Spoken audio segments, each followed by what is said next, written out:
I want to welcome you all to this very exciting and special live episode of What Donors Want at the 2019 Segal Family Foundation annual meeting. We're so thrilled and delighted to be here, and I'm going to turn it over now to Sherwan DeWitt, the Foundation's Director of Partnerships, to introduce our panel. Great. Thanks so much, Rachel. We're really excited that you all came out this morning. I know it's a little early still, but we're really happy to have What Donors Want here, and we're thrilled to introduce you to our panelists today, starting with Peggy and Emma Chivo. Peggy is the founder and executive director of Pacemaker International, which engages passionate, youthful volunteers to expand educational access to African students. She is a laureate global fellow with the International Youth Foundation, a graduate of Harvard University, a recipient of the Clinton Global University Commitment of the Year Award in 2012, and an associate of the Harambee Entrepreneurial Alliance. She's a 2018 African Visionary Fellow with Segal Family Foundation and a 2019 Cheng Fellow at the Harvard Kennedy School. I think we can clap for Peggy.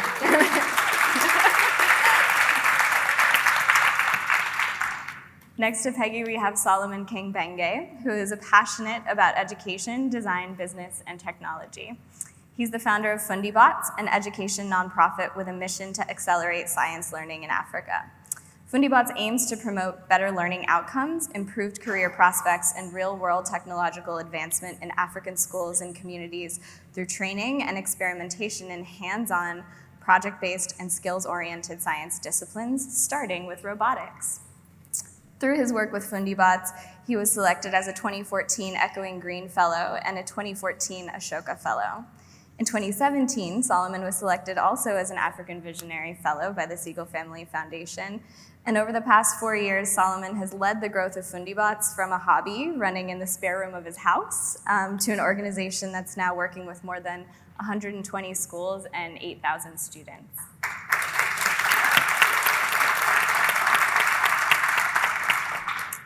And last, we have Ash Rogers.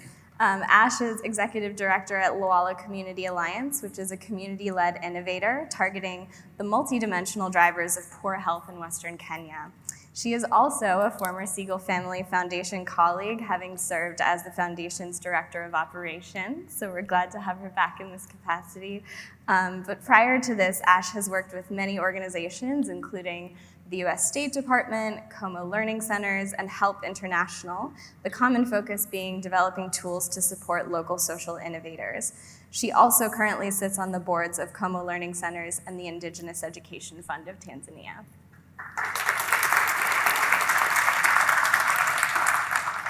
Okay, so welcome all of you to this very special and kind of different episode of What Donors Want.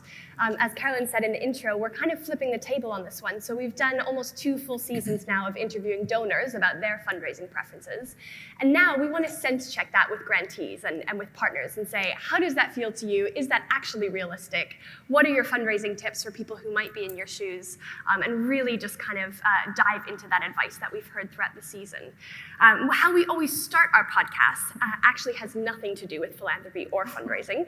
We start it with a speed round of get-to-know-you questions, and the whole idea behind that is that we really believe that donors of all kinds are just people, and we all have so many similarities, and it's really important to kind of keep yourself humble and remember that, and it's a good foundation to build partnerships off of. So we are going to apply the same speed round to you guys. Say the first thing that comes to your mind. They're very silly, non-fundraising related questions. No pressure. They haven't seen these questions before, full disclosure, so that's pretty brave. And we will just go for it. You guys ready? Okay, so the first question for you, Peggy. If you could have any superpower, what would it be? Flying. I would love to zoom out and see the world from up there. That's awesome. Solomon. Flying as well. I have another question for you. Oh, okay. The element of surprise. All right. What was the last TV show that you binged? Chernobyl. Yeah, Me too. it's a fantastic show. So Very good. freaky. Yeah, that was a hard one. Ash, what was the last book that you read? I'm about to finish, so I hope that can count. A book called Chintu by a Ugandan novelist that's just a really beautiful story. Peggy, what's your favorite genre of music? Classical, music without words, so I can just take time to think. Solomon, what's your favorite guilty pleasure movie? Guilty pleasure? Movie. Yeah. The Usual Suspects. Ooh, I feel like that's not guilty. That's a great thing. Yeah. No guilt there. Ash, what's your go-to karaoke song? Oh, I Want to Dance with Somebody by Whitney Houston. That's totally mine too. Peggy, if the world was going to end tomorrow, what would your last meal be? Chocolate? Fair flex. Solomon, do you prefer coffee or tea? Tea. And it's quite an early morning. Maybe by a show of hands in the audience, how many of you prefer coffee? Tea? I think tea wins. Split. It might, yeah. Almost. Wow. Okay, and final question for Ash. Beyonce or Lady Gaga? Beyonce. Yes, I think we can fully agree. However, Very opening it up to the audience, show of hands for Beyonce. Lady Gaga fans, anyone? Okay, all right, she has some support. I'm definitely on the Beyonce team.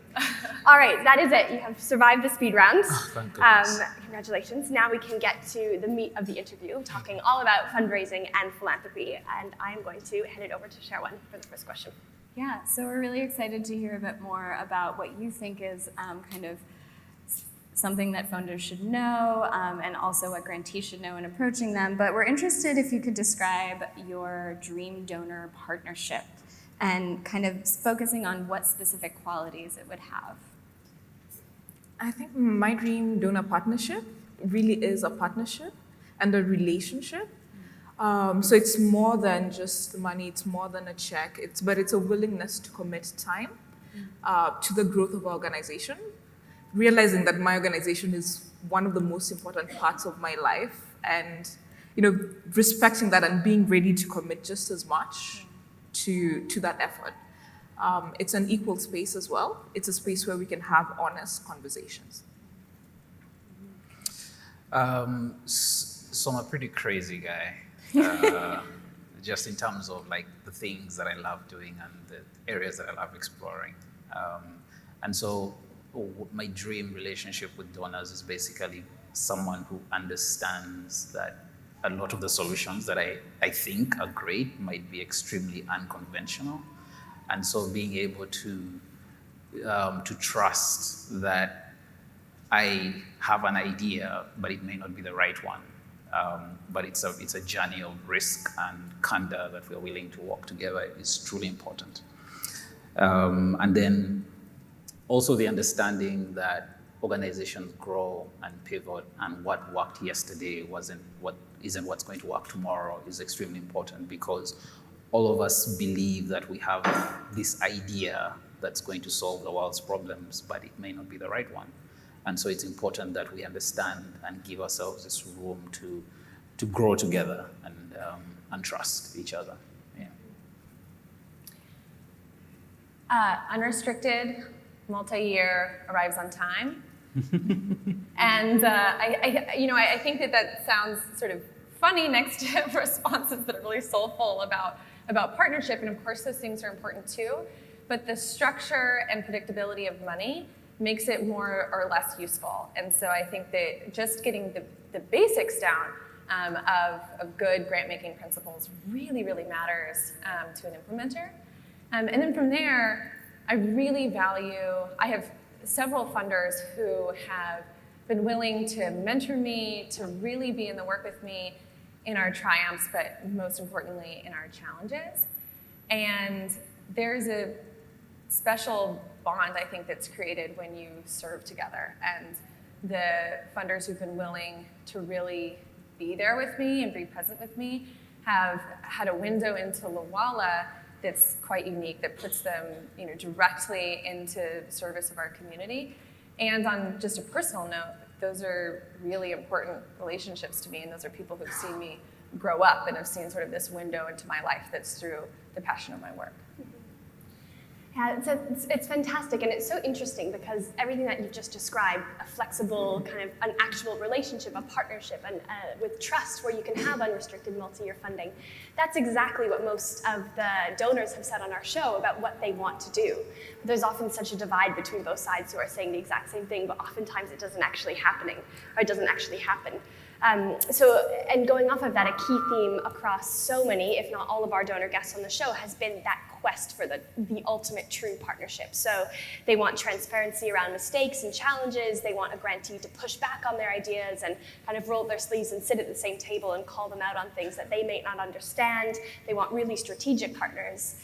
But our next question to you is, have you been able to find donors like that easily in real life? And what are donors doing that make that kind of partnership easy and hard for you to find and secure?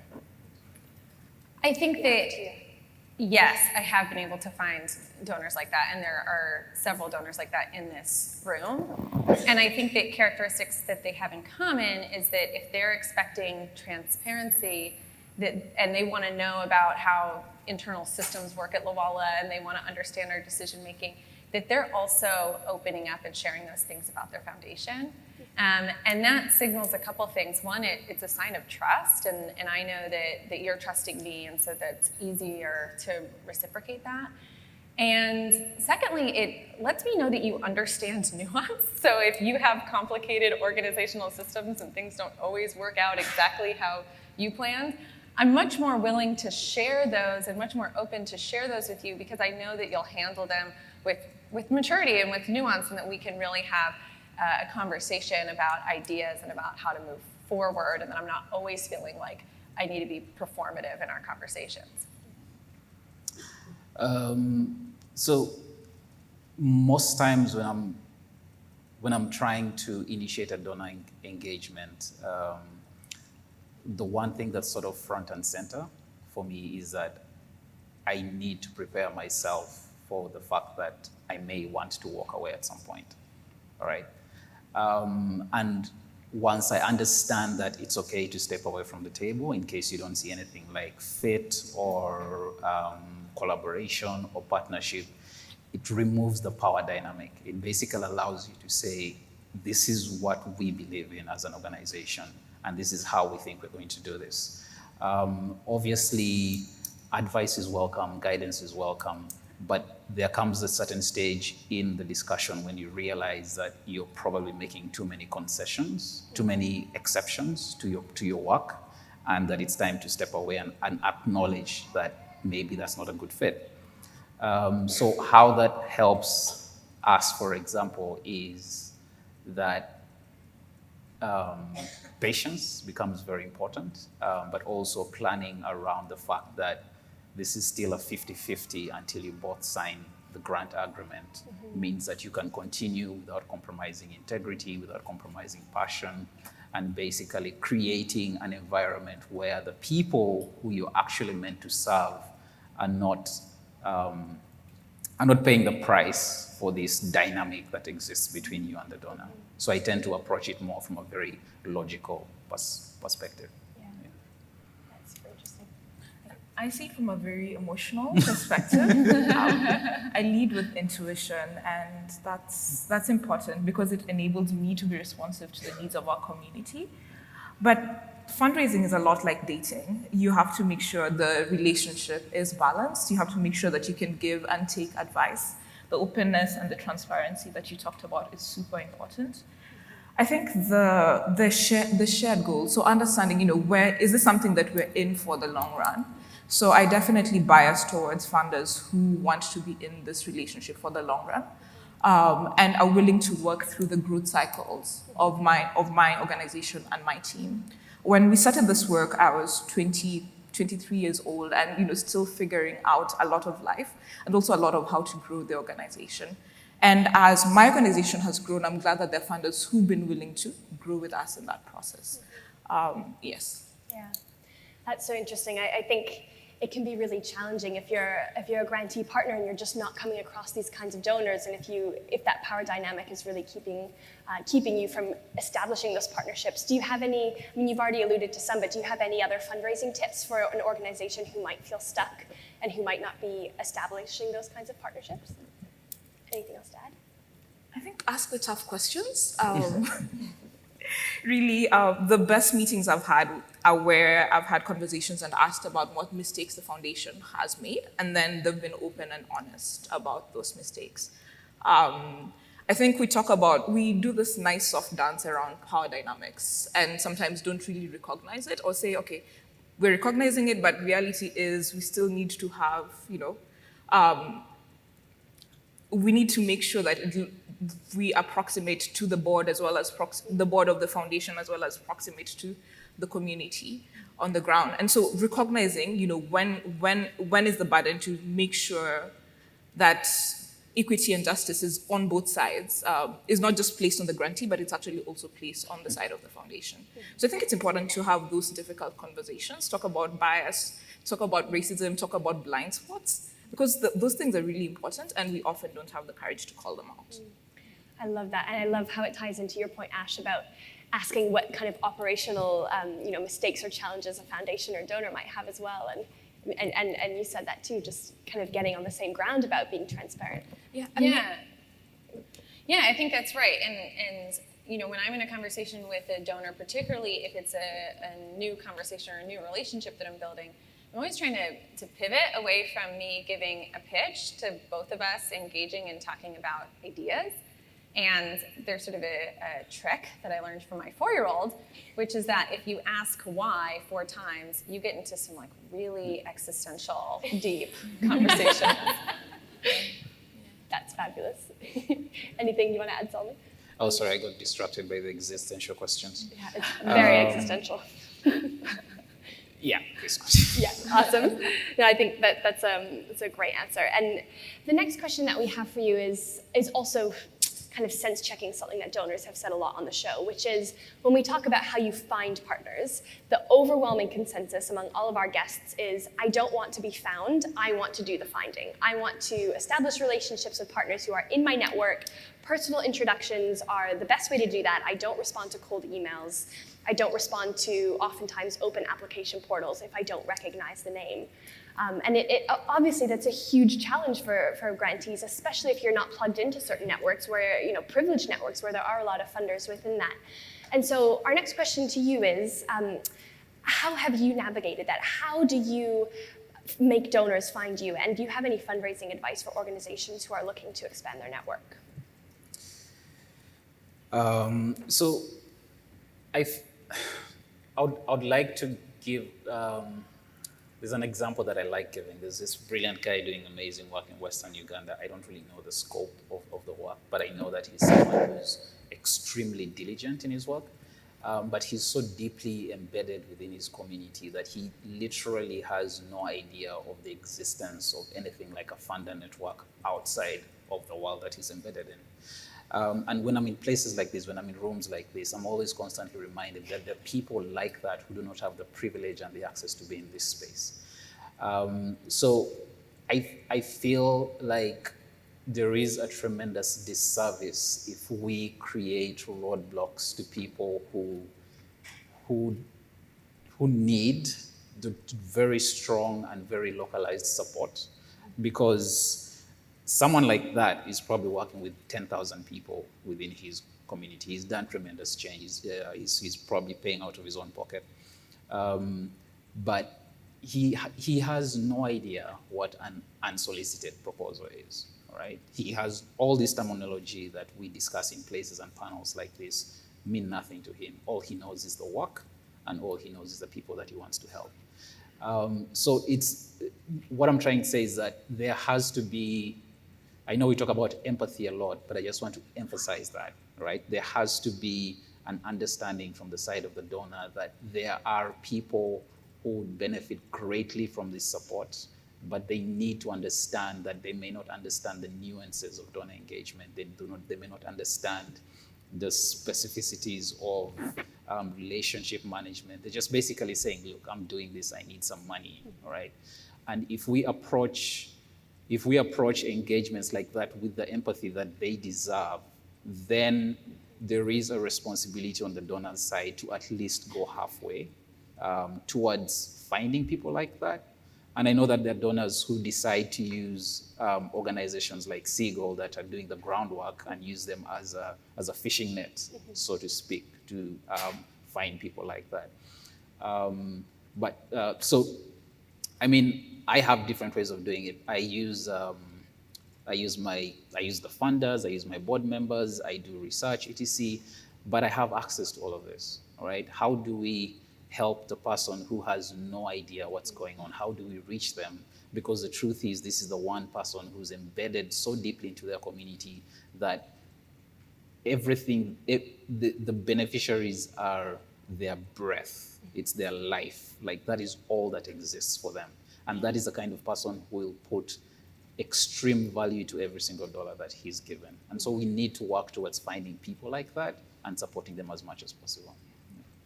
I agree with Solomon. I mean, the finding people who are out of the traditional beltway is important. And I mean, they are so deeply within the community that they might not actually, you might easily miss them if you're on the track where you ask, you ask your friends, you ask who they have accepted as a funder in the past. I have a cool story to share, but it really comes from a space of rejection. So we applied for this grant that I knew we were never going to get. But what the funder who put that together did is they took their rejected the rejected applicants and actually shared the list with other donors. So they're like, oh, this is good, but didn't fit for us. So I think that's a step that funders can actually take.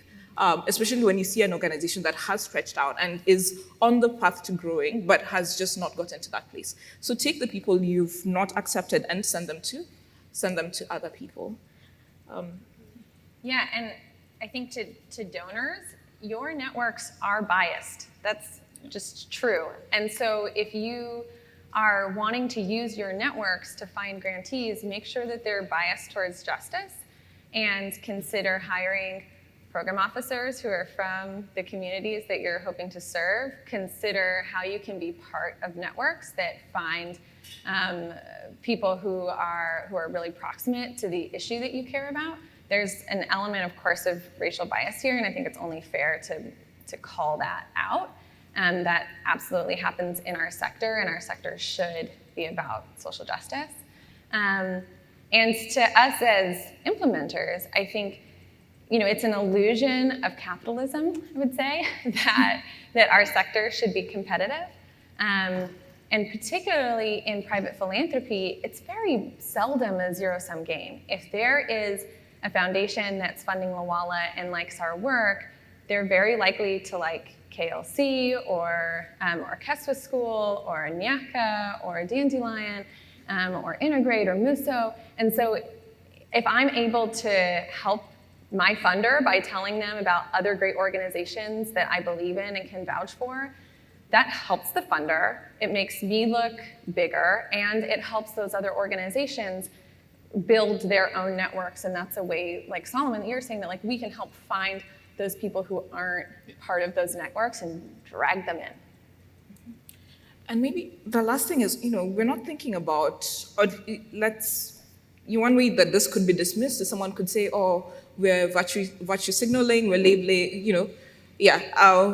we're trying to label some people as good, some people as bad, and that's not what's happening here. We're calling people to the space where we can say, we know better, we should do better as funders, we should do better as grantees who are in pipelines, and we should help bring other organizations along. So it's just how do we bring more equity into the space by bringing more people along. Mm-hmm. Absolutely. I want to circle back to an ideal that Ash pinned for us at the beginning, which is the holy grail of grant formats of unrestricted funding, which should be a matter of logic that it would be at the core of grant making for all funders, but unfortunately that's not always the case. And I think it was Joyce Malombe yesterday in a session from Wellspring Philanthropic Fund who said, people can't grow projects on trees. Right, unrestricted funding is necessary to allow organizations to make investments in their teams and their operations. But yeah, how easy or challenging has it been for you all to find that type of funding, or how have you convinced donors who might not have otherwise been open to it to consider it for your organization? So we've been kind of privileged that that a lot of people don't really understand what we do. So for example, when we got the Economic Fellowship, it was unrestricted funding. And then, Segal came and it was also unrestricted funding. But I like to use the concept of something that I call risk capital, which is basically an investment in something that you're not sure is going to work at all, but you have a deep understanding of the person, and that's why a lot of these fellowships invest in the person behind the organization more than the idea, because they see a spark that may transition, that may start and end with that organization, but their hope is that if they put enough investment in the person, they will go on to create a lot more ideas. So for us, we've been lucky that a lot of our funders are unrestricted funders, which has helped us morph our work in very interesting ways. It has also allowed us to create programs that generate revenue. It's allowed us to transform some of our models from very specific singular engagements to now developing mass adoption products and teacher training that will basically mean that we can move our scale from 2x to 50x just because one donor said, let's invest in this thing that you think is a great idea and let's see how that goes. So the concept of risk capital is very important to me. But on the flip side, I also love budgeted funding, right? Because it means that if I make a proposal that we're going to hit these specific targets, I know that I have to allocate these resources. It doesn't leave me room to experiment with some things because I have this belief that if we rigorously follow this model, this is what we hope to achieve at the end. But if it's unrestricted, I'll be like, all right, so we need to buy 10 more computers. Let's see how that goes. So we have a very nice mix of, I think we have about 60% is unrestricted, and then the rest is very project specific, yeah. And I think I would also say in terms of recommendations to other implementers is that you really can't expect a funder to give you unrestricted funding unless you're showing them your whole organization. And so try to move away from pitching a project to pitching visions and pitching models. And I think that funders often have, in my opinion, a misguided view that restricting funding gives them more financial accountability over the project. I won't get into why I think that's untrue or the principle of fungible funds, but from a practical standpoint, as an implementer, what you can do is really invest in your financial systems and then be really transparent in sharing where money is going, sharing cash flow statements, sharing really individualized budgets and how other funders' money is coming in to support you so that they can sort of see that catalytic gap that unrestricted funding's able to have. I think ultimately what a lot of funders want when they're trying to use restricted funding is they just want to understand the impact of their dollar. And so if you can show them that story through numbers, then that can sort of help them feel more comfortable with giving unrestricted funding. I've definitely asked a funder, why do you only give unrestricted? And their response was, why do you only give restricted? And their response was, my board requires me to just do this. And so part of it is it's an unquestioned assumption, but part of it is not understanding the math. So when you look at how much it actually costs an organization like mine to manage funds that are restricted, between having to figure out, okay, where else are we going to find supplementary funding to match this, or how do we figure out which staff member we have to let go of? It gets to a place where you can put the organization that you're giving restricted funding to in a very choppy or dicey position. I think the middle ground for this is to decide, okay, can we give a percent restriction? 50% is restricted, 50% is unrestricted as part of the same grant. Or can we give learning grants, for instance, to organizations that they're free to use in any other way that they need? So I think just a lot more creativity will be required, both as funders design the funding, but also as grantees look for this funding. Please ask for some portions, some wiggle room for yourself. Advocate for yourself.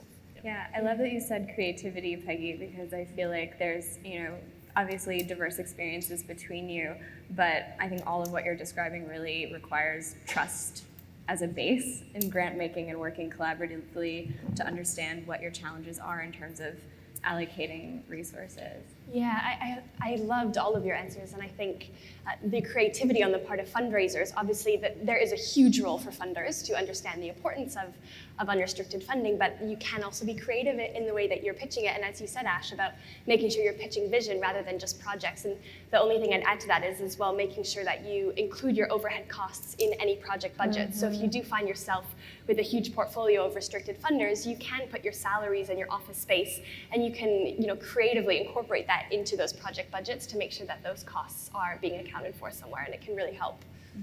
I have a question for anyone in this room who can answer this. Is there any sort of direct correlation between the percentage of unrestricted funding versus the organization's budget? Like, I'm trying to understand if there's something like a risk index for why or why not we have scenarios where there's unrestricted funding. Is it because the organization is too small? Do the restrictions get bigger when the organization's budget size gets bigger, because then the dollar risk is way higher? Like, is there anything that exists like that? Does anyone have? I mean, this is probably like a statistical analysis that probably someone has done. Solomon, I love that you're approaching this from like, what would the evidence and data suggest? And I don't know that that's how these decisions are made. And I think that that's like an unfortunate indictment of philanthropy a little bit, because I'm not aware of that. And I think a lot of times people make those decisions based on like what Peggy's talking about with like their board and sort of how they're seeing funding, rather than looking at like, how might this support the trajectory of organizations? And I think we need to just get to a place where we begin to ask, how might the world look different if we were to define what risk is, and then what risk appetite we actually have. So what is risky? I hate to think that someone thinks that my organization is risky, but the truth is someone probably thought it was risky. And I think there are foundations that are thinking about that. I know Big Bang has like made a big push around unrestricted funding. I think Open Road Alliance is like thinking about risk in like maybe a similar way that you think about risk, Solomon. So hopefully there's bright spots. I don't know. I think that there's certainly a diversity of approaches here depending on the funder.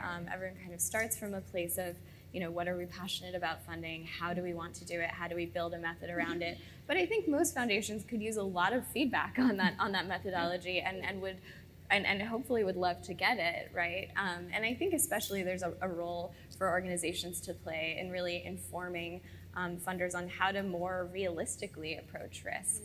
I had a conversation with another foundation, a newer foundation, who were concerned about organizations' vulnerability to fraud, and we're asking questions around, does that mean we create more reporting? Do we create more restrictions around funds? How do we prevent this from happening?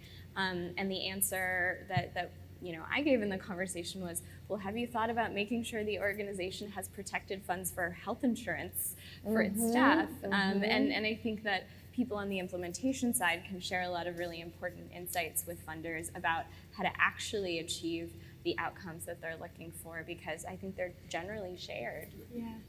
I think also the question of risk, that word is so loaded and so talked about all the time, and we speak a lot about it at IG and try and wrap our minds around it, because when you're giving a philanthropic grant, you're not getting that money back. Like, what is risk? It is out the door. There's no, there's no return on that investment in a monetary sense that you really have to worry about. The risk is held by the people who are on the ground, who might even be risking their lives. So I think, risk is a term that I think a lot of funders have to really reevaluate their relationship to. And hopefully that's the role of private philanthropy, is to take big risks that other forms of money can't take. Venture capitalists, PE people take this risk all the time. I think that as a social impact sector, we need to also ask what we can learn from that side. I feel like VCs and PEs definitely have a risk index. And a risk appetite, and you decide where to place yourself. Absolutely. Great question, Solomon. So kind of circling back, it sounds like you all have a lot of great experience. But looking back now, if you could go back and give yourself a piece of fundraising advice. Peggy, you talked about yourself at 23, starting your organization, but if you could return to yourself and give your best piece of advice, what would it be? Start early. I just tell myself to ask often. I tell myself it's going to be really, really difficult for quite some time. Like you will face, I'd give myself a hug and just be like, it'll be a challenge. But to make sure you have a community of people who know you and who see you beyond the ups and downs of different pieces of feedback. So they'll celebrate, they'll cry with you, and they'll buy you chocolate. I like how Peggy's answers are always emotional. I'm always flipping to the logical side.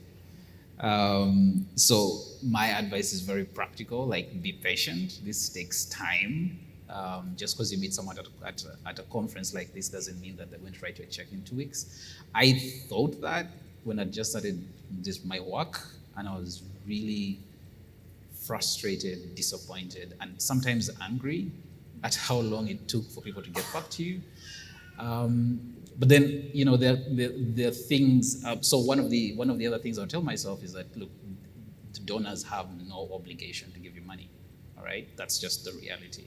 And so, allowing yourself to be patient, play for the long haul, understand that there will be tough times, and then manage your growth, because that's something that we are growing really fast.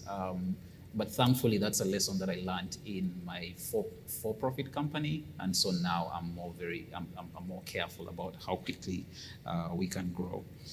And then for fundraising, I think I would have gotten a mentor much earlier, like at the beginning of my like just someone to walk me through the process and help me understand how that works.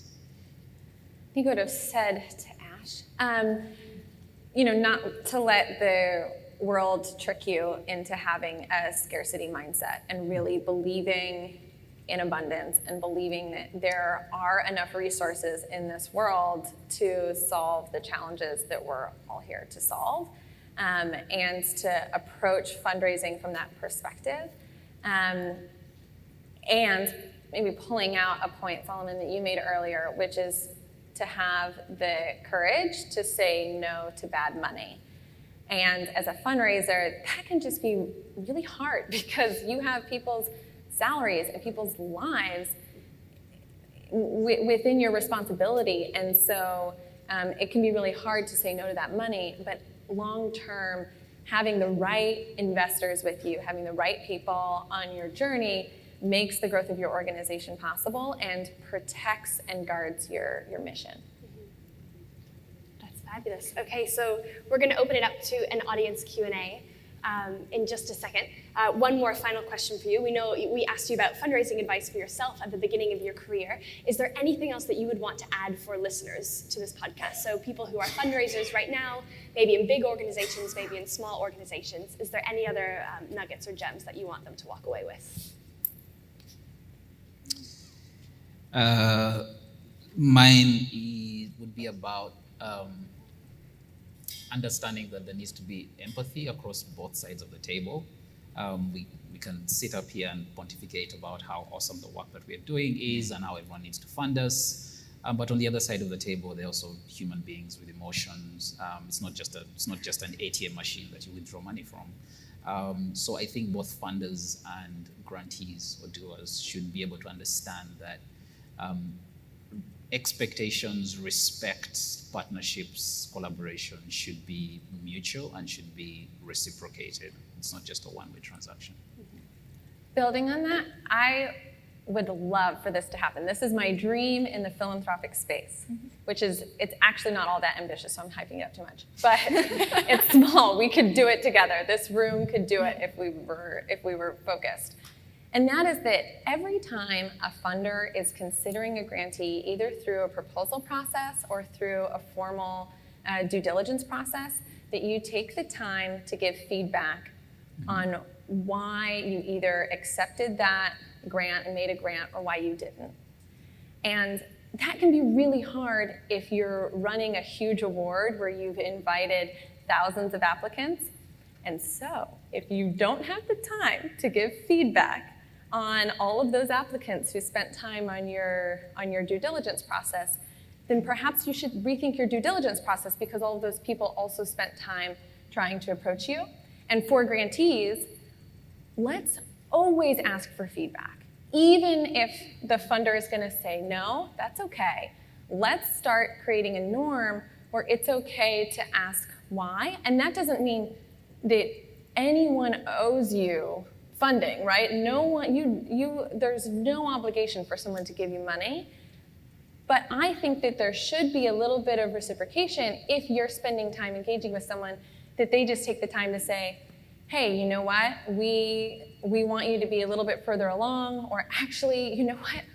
Pat on us. Like, we thought that you were in our paradigm, and then we were talking, and we decided to go a different direction, and you just don't fit. Whatever that is okay. But I think opening up the expectation that there should be some conversation back and forth would do a lot to build more equity in this space and try to help some of those power imbalances that this podcast is so, really pointedly brought to the front. Yeah, and for me, it's really it's empathy, but it's also practical. So if you have a grant application that you're sending out, actually try fill it and see how much time it takes you to fill as an organization. If you have a reporting system that you've designed for people to report into, sit and actually try fill that reporting system and see what pain or what joy it actually brings up. That helps you empathize with the people who are going through that process. I mean, apply human-centered design to the grant-making process and the donor-doer partnerships. I love that. Thank you so much. Those are all fantastic gems to walk away with for all listeners. We're now going to open it up to the audience. So we've got a floating mic from Carolyn. Thank you so much. So she will come to you. I see some hands there. Just a reminder, your voice will be on the podcast. So if you could say your name and your organization, wherever you're from, and then ask your question, that would be great. Thank you. My name is Innocent Magambi. I run the organization called There Is Hope. We work with the refugees and the host community in Malawi. My question is, when do you stop chasing after a donor? Let me put it into context. Last year, when I was attending the first Segal Family Foundation annual general meeting in Kenya, I emailed 63 funders that I thought, we have something in common. 12 of them responded, and I secured 6 meetings. 1 of them visited. This year, I lowered my numbers. I emailed 12, and I secured 4 meetings. So whether there is a silence or someone says no, when do I have the right to say, this is enough, let me look for someone else?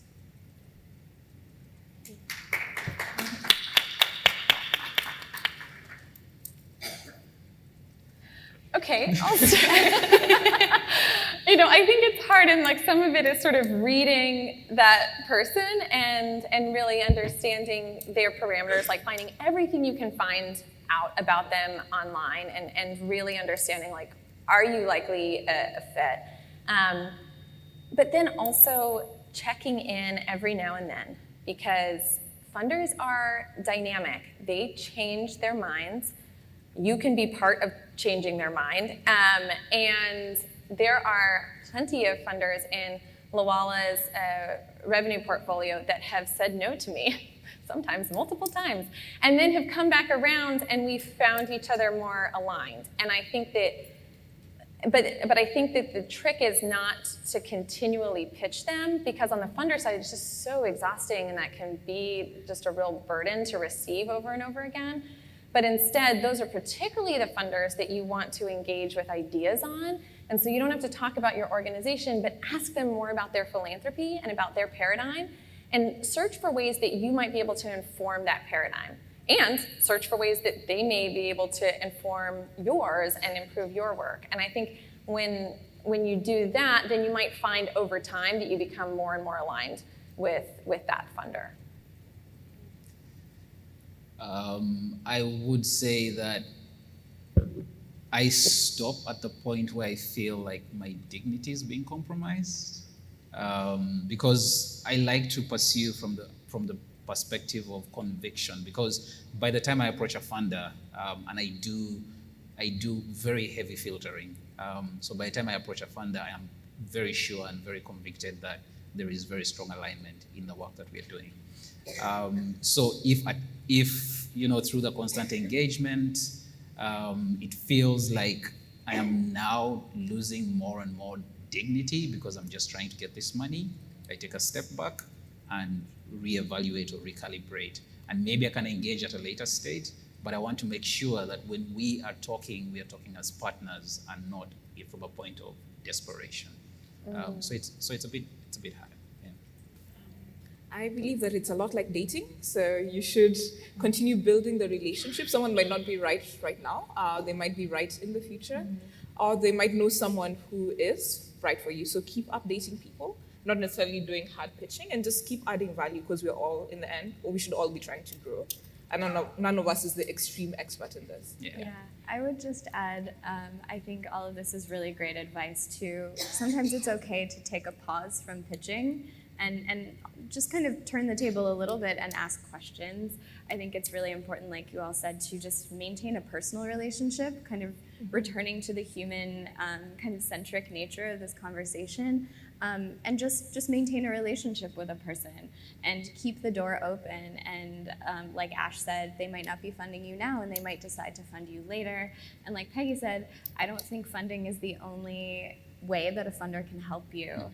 There are a lot of funders in this room who would like to fund more organizations but aren't able to, but are happy to make introductions, are happy to provide advice. So I think there's kind of a lot of really interesting ways that could go.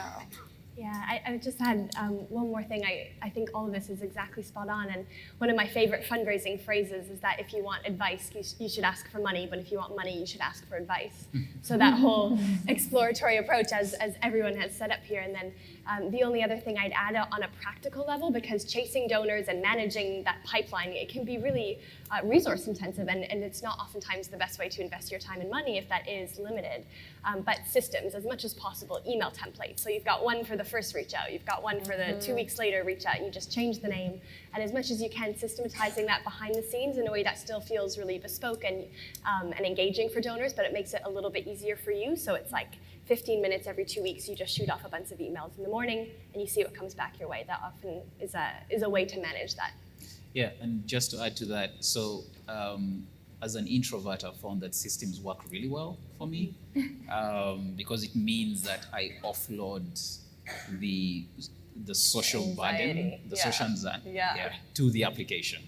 And if it reminds me 2 weeks later, I approach it with a fresh perspective. There's no beef carried over, there's no frustration. It's just, I need to send this email today. Right. And then when I send it, it's like, all right, you send the next one 3 weeks later, and then that's just removed. So it brings me back to the logical approach to things. Yeah. It's also asking for money, asking for advice, but asking for things that people can give. So sometimes I'm having a meeting in New York and I need to bring more people than would meet in a cafe. Can I meet in your office? So, just being able to ask for in-kind things that people can say yes to, even if they can't say yes to the money yet. 100%. Fantastic. Any other questions? Oh, go on there. My name is Joy Zawadi, and I work with an organization called Akili Dada from Nairobi, Kenya. We basically empower girls and young women to access leadership spaces. And I have 2 questions. One is on, and we've spoken about it, about recommending other organizations to donors that perhaps you've outgrown or who are not the right fit for you at the moment. And we all know that people fund people, not necessarily organizations. So I don't know if you have any experiences where you've been able actually to introduce people to your networks, and bearing in mind the reputational risks. So sometimes you could recommend someone and they're fantastic, and other times it doesn't work out, and just sharing your experiences around that. And the second question I had is on power dynamics and asserting yourselves to a donor. Sometimes they are fantastic and the money is exactly what you need, but there's 1 or 2 things that you really are not willing to compromise. So how have you been able just to continually assert yourselves so that the relationship works? If you have any experiences to share on that. First of all, I'm a big fan of Akili Dada. You guys do fantastic work, and I've met some of your women, and they're very impressive. And yeah, I think the donors that have supported Lawala, a good handful of them, have just had so much grace when I've introduced them or asked them to connect them to a grantee. And one thing that I try to do is never do that without their permission and sort of put them in an awkward position. And so I always ask them ahead of time, like, hey, this is the organization, this is why I think they might be a fit and what I've been able to see in their work. Are you open to that introduction? And sort of wait for their consent to make that relationship happen. But I've done that a lot, and I've had organizations in this room do that for me, and I've just always had positive feedback from those funders. And sometimes it's to say, actually, I'm not adding people to my portfolio right now. It doesn't really make sense to make an introduction.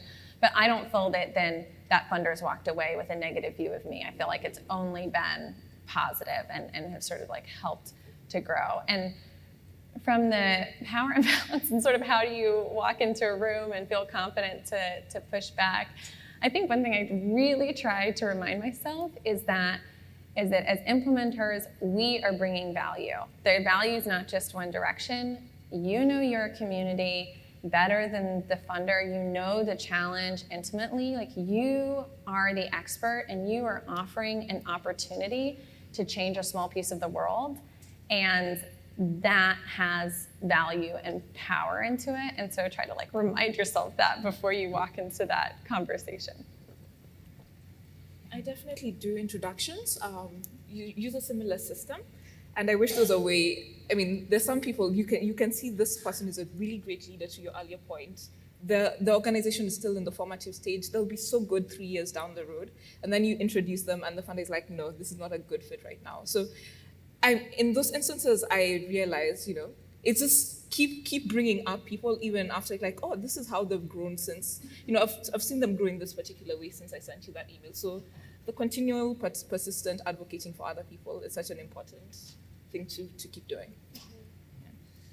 Yeah, I fully agree with that. I recommend as much as possible where I can, but I always try to make sure, again, to ask on one side and then ask for like a proper bio from the organization, so that even though I think I understand their work, at least there's like an official description that I can use. In terms of power play, I actually had a very tough experience a few years ago with a private donor-ish, basically an individual who was supporting our work. But her idea of impact or effectiveness was basically like bringing a lot of kit from the US and flying a lot of people and doing a lot of business class flights and basically maximizing eyeball value for 2 weeks and then going back home.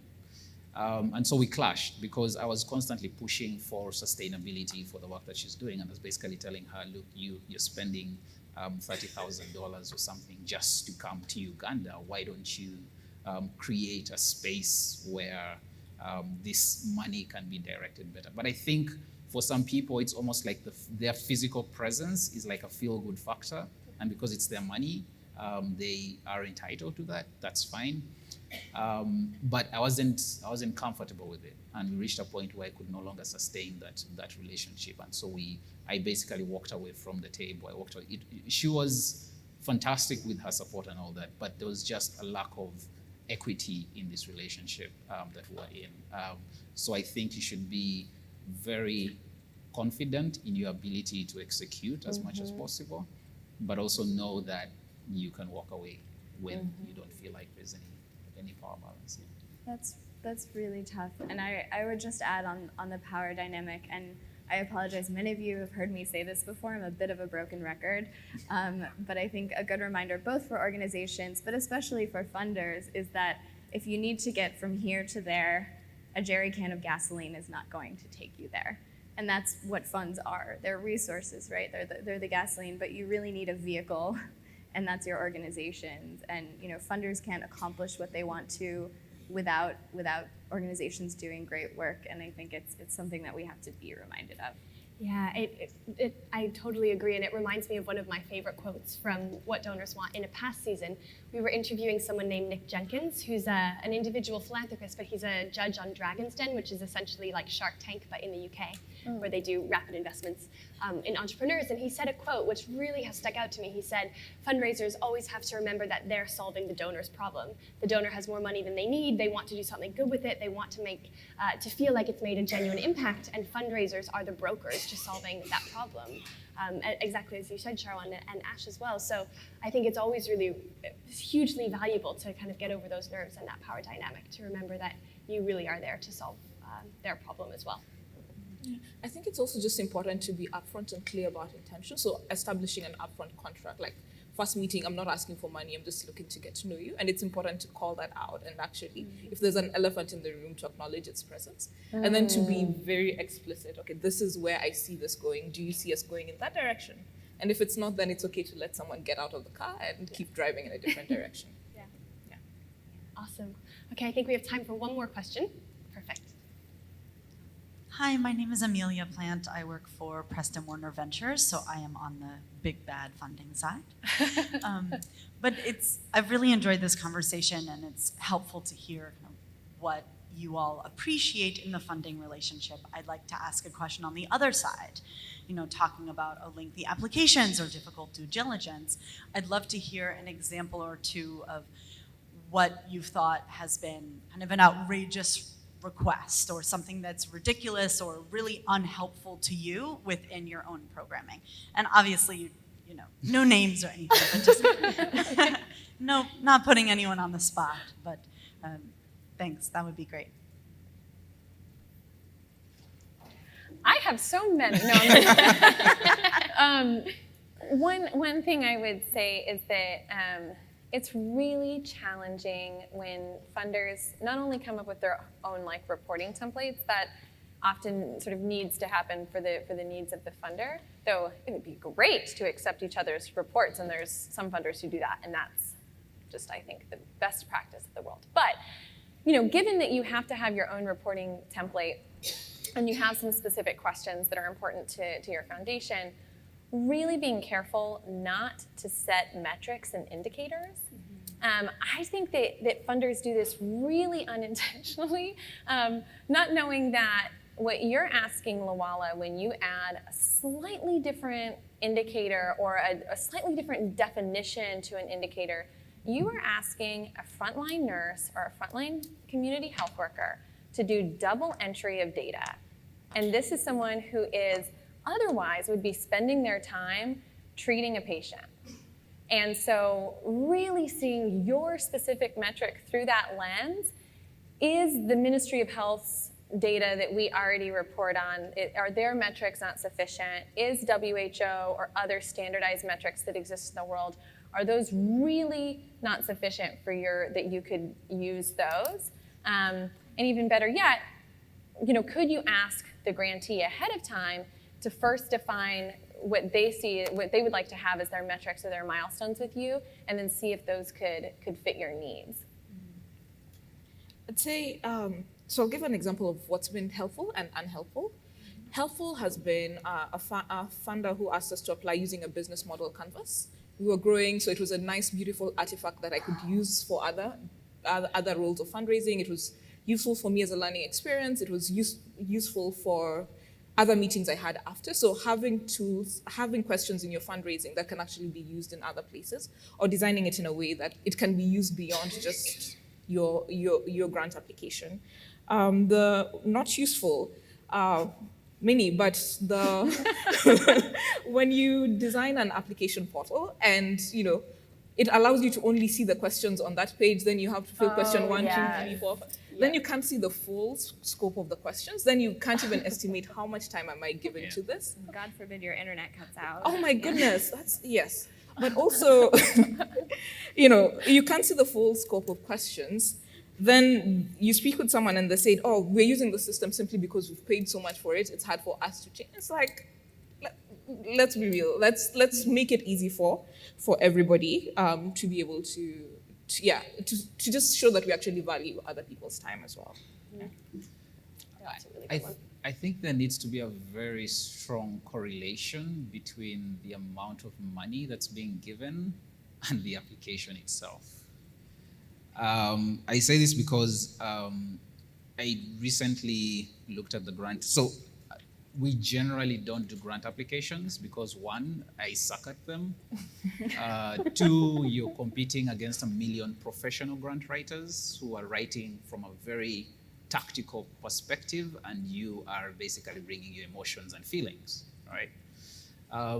But I recently looked at a grant application where I think the amount was $5,000, but the questions that were being asked, it's almost like you are applying for about $500,000. And it just didn't make sense. Like, if you were to bring a professional to apply for that grant, their fees would be exhausted in the application itself. And then on the other end of the spectrum, there is the accountability and reporting and management that comes with the grant that has been applied for, and you realize, we all know the organization that has very stringent reporting expectations, that you actually have to hire a new person to manage that grant reporting requirements. But I think there has to be an understanding that the process of application can eliminate the people who need this money the most, right? Because there are large organizations who have teams of grant writers who will apply for every single grant that they can get, and because they write so beautifully, because they can fill out that form in 2 hours, as opposed to the guy who has to do research, who has never heard of impact assessment, but is working with 5,000 people and desperately needs that $10,000, is going to spend 2 weeks doing this thing, and he's still not going to get it anyway because he has not used the right language. He has no context for the kind of ask that you're making. So I think that, again, it comes back to empathy. If you know that you are creating a call for applications for organizations that you know, because of the size of the grant, is targeted at organizations of a certain size, be empathetic to where they might be in terms of their grant writing skills and experience, and maybe create a more open and maybe more collaborative grant application process. Like, maybe have a grant officer who can understand their work and help them along the process. I know it's really hard, but it's something that can be considered. I mean, you guys have the money, right? Fabulous. Okay. I think that is it. That wraps up the podcast for today. Thank you for such great questions from the audience. And of course, thank you to our fabulous panel, Ash, Solomon, Peggy. It was such a delight to have you on the show, and thank you for being so open and honest and thoughtful with your answers. And thank you to Sharwan as well for being up here with me. And of course, a huge, huge thank you to the Segal Family Foundation and everyone there at the team. We're so thrilled to be here and thrilled to be in partnership with you. So this is a fabulous way to kick it off. And we really appreciate all of your time this morning. So that's all we've got. Thank you. Thank you.